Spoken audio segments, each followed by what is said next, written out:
Hi అండి, ఈరోజు నేను మా ఇంట్లో ఎగ్ ఫ్రైడ్ రైస్ చేస్తున్నాను. ఒకసారి చూడండి.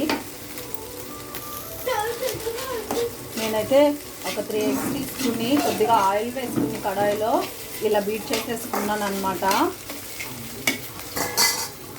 ఇప్పుడైతే నేను రైస్ తీసుకుని వేసేస్తున్నాను. మనకు కావాల్సినంత రైస్. మీరు ఎంత తింటారో ఒక 3 ఎగ్స్కి ఒక పావు కేజీ పైన తీసుకుంటే సరిపోతుంది అనమాట. మా పిల్లలు అయితే బాగా ఇష్టంగా తింటారు ఇది. ఇప్పుడు మనకి తగినంత సాల్ట్ వేసుకుంటున్నాం అనమాట. మీరు ఎంత తినగలిగితే అంత.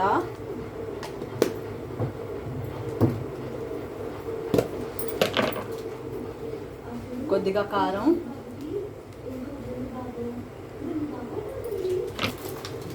మసాలా పొడి. నేను ఇది ఇంట్లో ప్రిపేర్ చేసుకున్నాను ఓన్గా.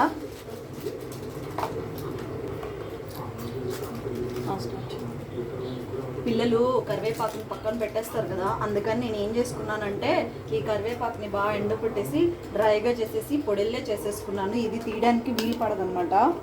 ఈ విధంగా చేసుకున్నట్లయితే పిల్లలు తీసి పక్కన కూడా పెట్టలేరు. ఇప్పుడు మొత్తం కలిపేసుకోవాలన్నమాట.